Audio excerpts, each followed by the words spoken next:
Hello, everyone. I am Cynthia, and this is Erica, and this is our podcast. We're here to talk to you about everything Ayurveda. Yes. So today, our topic is going to be kind of mindful weight loss as well as what? Hell, self-care by doing things like Abhyanga, which is we'll talk about what that is and all the benefits of it. And a lot of that has to do with breast care as well. Yeah. So So something really important to all of us, especially now after COVID, is weight loss. Almost every single client I see is like, I have to lose weight. I gained 20 pounds. Everyone had gained about 20 pounds, which was really interesting. COVID did have a big impact on that. Mm-hmm. And it was weird because I always look back at photos and I was like, what happened? Because I did too. Oh And yeah, it was like, same. even in July of 2021, I was not overweight yet.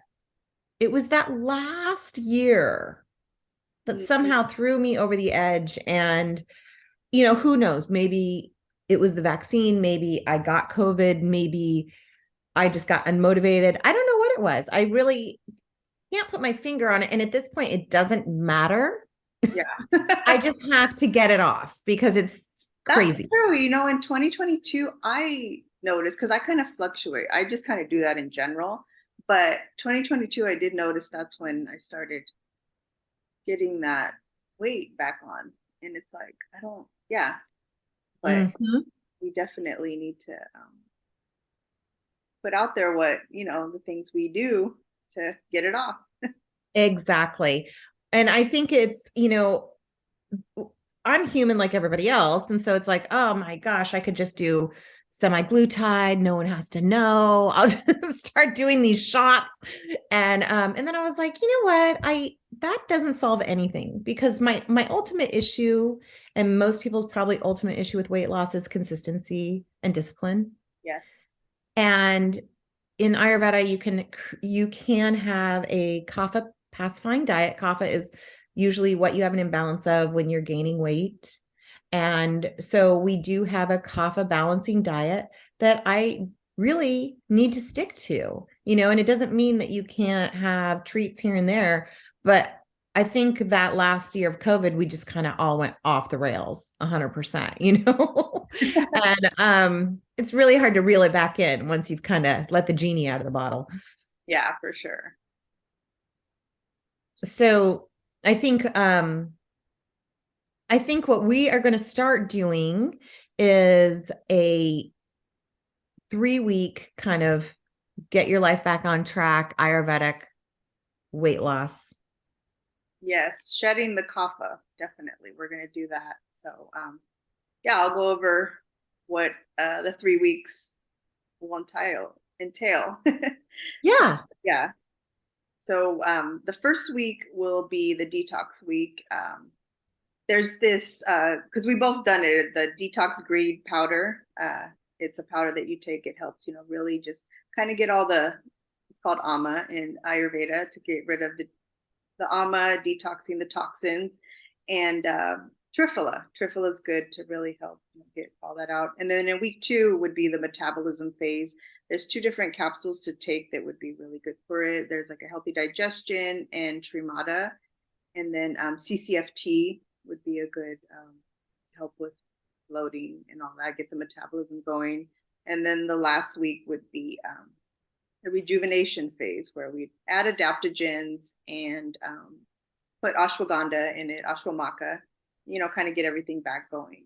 And we'd have a diet, of course. So, Yes, and we'll put all of that in. And I think it's really important. I don't know if I shared this with you, but I had a woman who did a popular cleanse from a famous Ayurvedic practitioner, and she came in to see me for the Abhyanga and the Shirodhara portion of it. And it was over like 2 to 3 weeks. And it was pretty, I mean, she is a pitta dominant person. She was just like disciplined. She was already super fit. And she was like, I just feel like I need to do this. I'm curious. And so when she came in to get her Abhyanga, I was like, well, you need to realize this is to us a cleanse like a panchakarma is like surgery. Like you have to give yourself time off, time to rest. You have to give yourself time to really prep your meals. You don't want to have, you have to be careful of what you eat and careful how quickly you go back to eating foods. And if not, it could just really do more harm than good. So she completed it and she told me it was incredibly difficult. I mean, she's doing great, but she was like, I would never do that again unless I had a significant illness. She was like, next year, I want to do, we're calling them cleanses, but it's not really a cleanse because it's going to be so easy. You're just going to tweak your diet and you're going to take herbs that really you won't even feel the impact of, because that's the way to really do a cleanse, not to kind of change your You whole kind of want to life. ease your way into it, not just, Yeah. yeah, you don't want to feel like a shock. Absolutely. And I didn't, you never really know until you do your own panchakarma. Like when I did one, I was like, whoa, I feel exactly like that lady. Yeah. Yeah, It's like, unless I have something really significant happening, I would rather just do these 3-week mild alterations to my diet and lifestyle to give my system a reset and break. 100%. Yeah, and then you feel better after. And then, like you said, the key is consistency. So you want to just kind of keep doing, staying on the path, even if you kind of veer off the path, just go back on it. Don't beat yourself up over it. Absolutely. I feel like it's kind of like Noom in the sense of it's just like this daily reminder to make good choices, because that's really what you have to do for the rest of your life, is make good choices. And, you know, every day is a fresh start. Don't beat yourself up about it. And it's also just like knowledge is power. When you know the right things to eat to get results, you can just incorporate more and more and more of that throughout your life. 100%. Yeah. Yeah. So unfortunately, I'm usually super extreme, which is completely derailed in a matter of days, That's pitta. if not hours. I know sometimes I just want to go hard and then I'm like, no, just be consistent, stay on the path and you'll be all right. Absolutely couldn't agree more. And also, you can get injured. Like, I'm going to be 50 this year and I had a shoulder injury, and the last time I went super crazy extreme and I got a trainer and then I hurt myself, and it's been a year. I'm still, which could have also been part of the weight gain. This shoulder bothers me when I play golf, when I do pretty much daily now, and I am still rehabbing it. And so it's like, you want to do things that aren't really going to mess you up so that you get another hurdle. Yeah, that's true because I'm in my mid 40s now and I used to take this, it's called Daily Ultimate Training class. And we do like jumps, on those boxes and stuff. And I don't Mhm. even do it anymore. I'm just like, I I know it's gonna injure me, it's too much. Certain lifts and jumps, I'm like, yeah, not Mm, anymore. I'm gonna keep it moderate. exactly. That's the way to do it. Moderation. I hear you. And self-care. So I think in the next few weeks we're going to kind of plot out this on the podcast. We'll kind of plot out and put links. So if people want to start this with us, they can, or they can hop in at any point and start it with us, which is going to be great. So we'll have a diet created. We'll have week 1 herbs, week 2 herbs, week 3 herbs. And then is there anything you wanted to add to that? No, I'll have everything out on the show notes or whatever, and so they can follow it, or you can message me if you have any questions, and yeah, we'll all do this shedding kapha together. I know, and I love it because it's coffee season. It's a perfect time for it. Yeah. And then something I wanted to talk about was self-care while you're doing this, because I'm going to be helping with yoga teacher training, and I'm going to do my workshop the first weekend they come in and talk about Ayurveda and a daily, your dinacharya, your daily routine and what that looks like. And I think we should talk about that a little bit too for this cleanse, because it's really important to have a daily routine, besides the eating and the herbs, it's just kind of self-care and self-love, I would say. One of the things that I do, or I want to be doing daily, is I wake up and drink, warm lemon water, and then you'll obviously have a diet that we'll talk about. But then the other thing I'm actually reasonably good about, because it's in the shower ready for me, is I do a dry brushing I put on a light Mahadhyana oil and I dry brush my whole body. And that really helps. I notice it in just the sensation of my lymphatic system, like that it's flowing, that's kind of getting going. And I recommend what's that? The lymphatic system's important. It gets all the toxins out.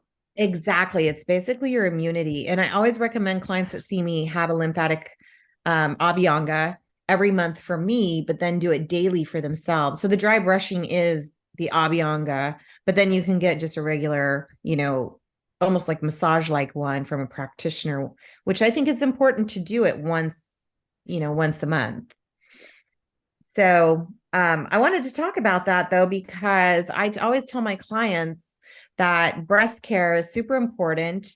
And most people don't do a self check every month, which I think is, if you're doing a daily abhyanga, you kind of check every day. Oh, yeah. And so you get familiar with what your body feels like. And then seeing a practitioner, I have clients that see me once a month. And I know, like, I remember with my hands what their whole body feels like. And whether it's fatty liver, whether it's lumps and throughout their body, I'll ask them, hey, what's this? Or does that hurt or something? Or I'll notice like, wow, your lymph nodes I had a client yesterday, and when she used to come in, she used to always have swollen lymph nodes in the back of her neck. And now it's like, I was like, this is the first time I've seen you that you don't have that at all anymore. Like, hey, that's awesome. Yeah, she's taking herbs and she's getting abhyangas every month, and she's just taking better care of herself and more self-aware. So that's great. Yeah. So I think it's important that we talk about, and I have a link that I can send to you that you can show me how to put up on the show notes about breast care and abhyanga and how incredibly, that is one of the things that you can do is breast massage to stimulate the lymphatics, because a lot of them are in your breast area and in your armpits. So, it's something that we never talk about. We talk about mammograms all the time. And they also the doctor that wrote this also has interesting information on how often she believes you should get a mammogram and what that looks like. So it's worth a read for sure. Yeah, I'll definitely put it in there. And it is so important. We do need to talk about it more because, I mean, everyone gets their mammograms and they really push that. But, to figure it out yourself and to take care of it before, anything major happens is really good to do. Important. Right. And unfortunately, like when I get a mammogram, I usually always get called back for an ultrasound because I have really dense breast tissue. And that's a $500 out of pocket. And that's half a year's worth of lymphatic drainage. Normally, some people do just tend to have denser breast tissue, right? And then to have to pay that every month. Yeah, that's every year when I do that, which is potentially, that's a lymphatic drainage every month, which is more preventative care. And when you really have to allocate your resources, I mean, there's nothing wrong with saying, maybe I'm going to get a mammogram every other year or however I decide to do it. And this is also in the article, but then I'm going to use that $500 to then get a lymphatic drainage every other month. Oh, yeah, that's a good way to put. Yeah, because then you're doing preventative healthcare or care for yourself, self-care. Yeah.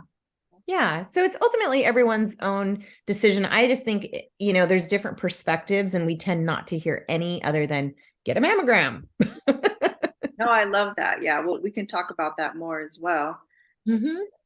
Our time is almost up. We have 2 minutes. So. Yeah, I love doing these podcasts. And if anyone has things that they want to talk about or us to talk about or our philosophy or personal opinion or whatever on an Ayurvedic topic, I'd love for people to make comments in the notes so we can kind of know what people want to hear about. Yeah, for sure. Let us know. We're here to help. We are. We are. And so I don't know, is there anything else you wanted to share? Oh, no.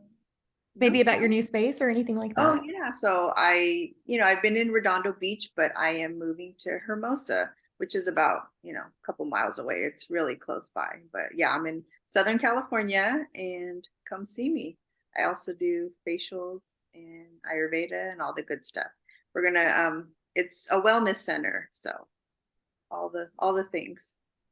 That's awesome. Yes, I'm still working in a spa in downtown Albany, Oregon, and we do a little bit of everything as well. We have massage and I do Ayurveda, we have facials. It's a great place. It's called Pure Beauty Aesthetics, and I would love to see new clients there or, you know, Yeah, and do we'll put it workshops. all in the show notes so anyone can Beautiful. click on us. All right. All right. Thanks, Cynthia. It's good to No see you, problem. girl. Thanks. Bye.